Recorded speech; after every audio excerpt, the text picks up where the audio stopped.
परिचय। बच्चों, इस चित्र में आप क्या देख सकते हैं? सर, हम एक कुत्ता और उसका पिल्ला देख सकते हैं। सही। इस चित्र में बने बीज क्या समरूप आम का पौधा उत्पन्न कर सकते हैं? नहीं, आम का पौधा आम के बीज से ही उत्पन्न हो सकता है। तुम सही कह रहे हो। तुम्हारे पिताजी के समान कौन दिखता है, तुम या तुम्हारा चचेरा भाई? मैं अपने पिताजी के एकदम समान दिखूंगा।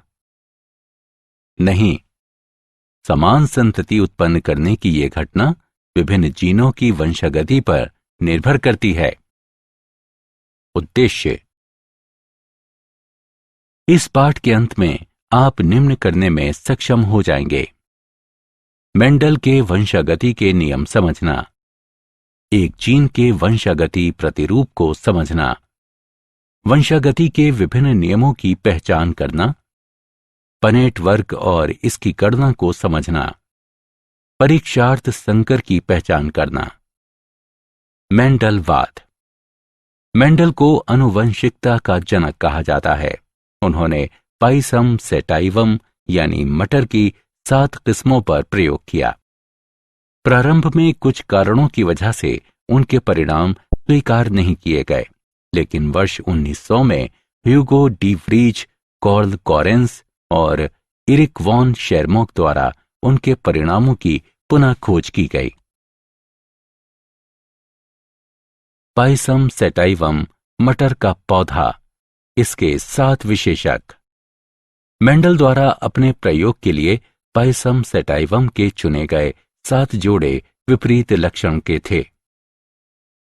मटर का पौधा ही क्यों? मेंडल ने अपने प्रयोग के लिए मटर के पौधे का चयन निम्नलिखित कारणों से किया। विशेषकों के लिए मटर के पौधे की अनेक किस्में वैकल्पिक रूपों के साथ उपलब्ध थीं। मटर के पौधों में स्वपरागण होता है, इसलिए शुद्ध नस्ल आसानी से प्राप्त की जा सकती थी। मटर का पौधा आसानी से वृद्धि कर सकता है। मटर के पौधे में छोटी जीवन अवधि होती है।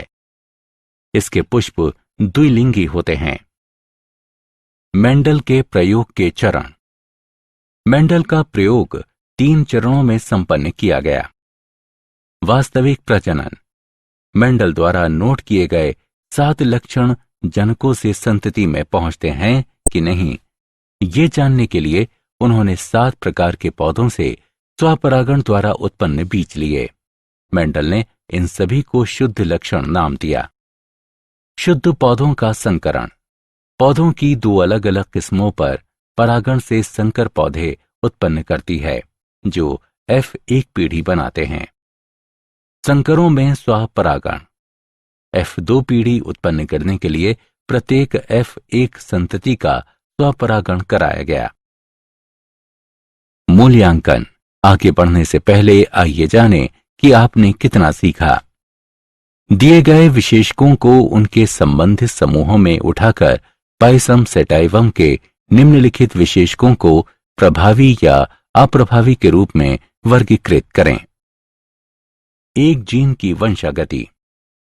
मटर के पौधों की लंबी और बौनी किस्मों के बीच एकल संकर क्रॉस निम्नानुसार है। एकल संकर क्रॉस के परिणाम। जीन।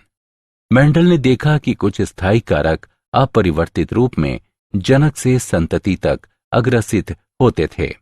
ये कारक जीन कहलाते हैं। अलील। जीन जो विपर्यास विशेषकों के युग्म के लिए संकेत होते हैं, अलील कहलाते हैं। समयुग्मजी जीव। अलील के समान युग्म वाले जीव। विषम युग्मजी जीव। अलील के अलग अलग युग्मों वाले जीव। एकल संकर क्रॉस। प्रभावी जीन। अलील जो अभिव्यक्त होते हैं। अप्रभावी जीन। जीन जो अभिव्यक्त नहीं होते हैं या प्रभावी जीन की अनुपस्थिति में अभिव्यक्त होते हैं। जीनोटाइप। किसी लक्षण की संबंधित अभिव्यक्ति के लिए आनुवंशिक संगठन। फिनोटाइप। 2 जीनों के संयोजन के कारण दिखाई देने वाली दृश्य अभिव्यक्ति। विसंयोजन के लक्षण। जब युग्मक अर्धसूत्रण द्वारा उत्पन्न होते हैं तो जनकीय युग्म के अलील विसंयोजित हो जाते हैं और केवल एक अलील युग्मक तक संचारित होता है। अलील का यह विसंयोजन एक यादृच्छिक प्रक्रिया है और इसलिए युग्मक में कोई एक अलील होने की संभावना 50% होती है। पनेट वर्ग। पनेट वर्ग आनुवंशिक संकरण में संतति के सभी संभाव्य जीनोटाइपों की प्रायिकता की गणना करने को एक आलेखीय निरूपण है। उदाहरण के लिए बड़ा टी छोटा टी यानी नर का क्रॉस, बड़ा टी छोटा टी यानी मादा एक आंतरिक F1 संकरण है।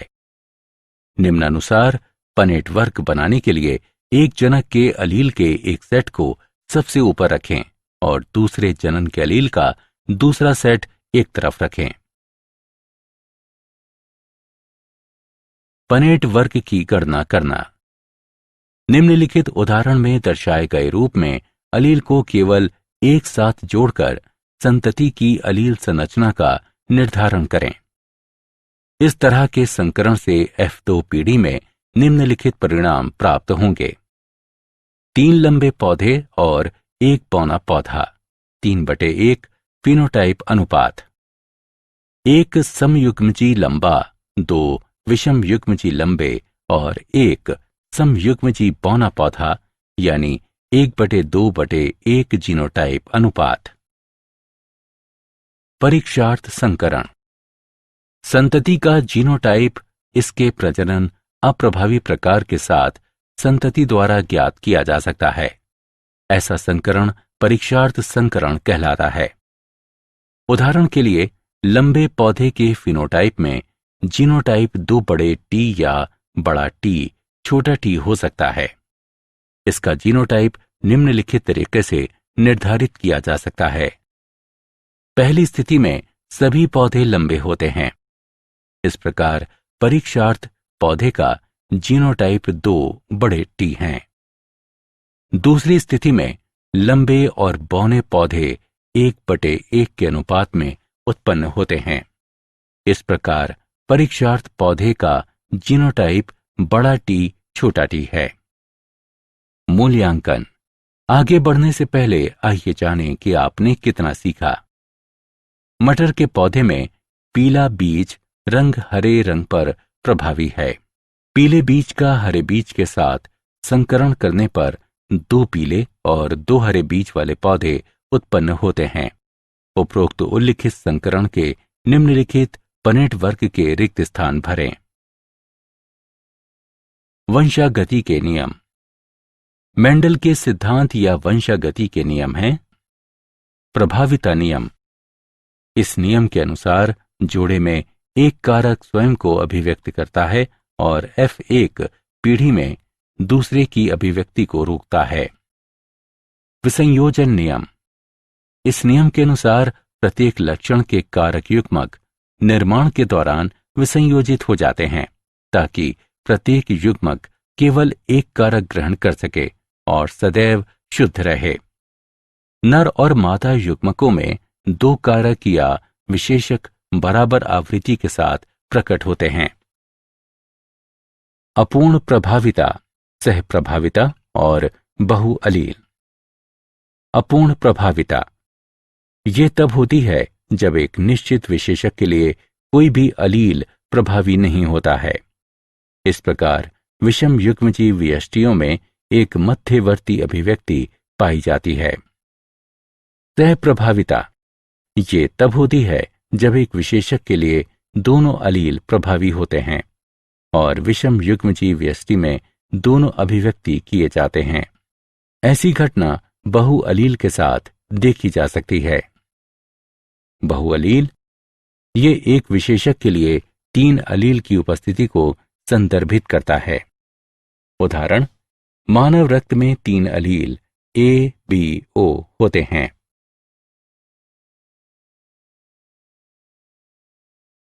द्विसंकर क्रॉस। एक ही समय पर अलग अलग विस्थलों पर 2 जीनों को ध्यान में रखते हुए 2 जीवों के बीच संकरण द्विसंकर क्रॉस कहलाता है, जैसा कि आरेख में दर्शाया गया है। द्विसंकर क्रॉस के परिणाम। द्विसंकर क्रॉस F2 पीढ़ी में 4 प्रकार के पौधे 9/3/3/1 के फिनोटाइप अनुपात में उत्पन्न करते हैं। 2 नए संयोजन उत्पन्न किए जाते हैं, गोल हरा और झुर्रीदार पीला। एक लक्षण की वंशागति दूसरे लक्षण की वंशागति से स्वतंत्र थी। स्वतंत्र अपव्यूहन का नियम। स्वतंत्र अपव्यूहन का नियम। स्वतंत्र अपव्यूहन का नियम समजात गुणसूत्र के विभिन्न जोड़ों में स्थित कारकों या अलील के विभिन्न लक्षण युग्मक निर्माण के दौरान अपने विसंयोजन में एक दूसरे से स्वतंत्र होते हैं और निषेचन द्वारा संतति में एक साथ आ जाते हैं। मूल्यांकन। आगे बढ़ने से पहले आइए जानें कि आपने कितना सीखा। सही विकल्प को उठाकर उसके संगत स्थान पर रखें। क्या आप जानते हैं, पादप जीनों का अध्ययन करने के लिए मेंडल के नियमों का अनुप्रयोग द्वितीय पीढ़ी के जैव ईंधनों के लिए महत्वपूर्ण संपृक्त ऊर्जा फसलों को उत्पन्न करने के लिए लागू किए जाते हैं, जैसा कि सोयाबीन उत्पादों की किस्में। सारांश। आइए हमने जो कुछ सीखा है उसे संक्षेप में दोहराएं। मेंडल ने सबसे पहले इस घटना का क्रमबद्ध अध्ययन किया। मेंडल ने बताया कि लक्षणों के नियामक कारक, जिन्हें बाद में जीन कहा गया, जोड़े में पाए जाते हैं जो अलील कहलाते हैं। उन्होंने देखा कि संतति में लक्षणों की अभिव्यक्ति भिन्न प्रथम पीढ़ी यानी F1, द्वितीय पीढ़ी F2 और अगली पीढ़ियों में एक निश्चित प्रकार से होती है। अप्रभावी लक्षणों की अभिव्यक्ति केवल समयुग्मजी अवस्था में होती है। द्विसंकर क्रॉस में अभिव्यक्त फिनोटाइप अनुपात 9/3/3/1 है। वंशागति के 3 नियम प्रस्तुत करते हैं: प्रभावी विसंयोजन का नियम और स्वतंत्र अपव्यूहन का नियम। मानव रक्त समूह में एक विशेषक ABO के लिए 3 अलील होते हैं।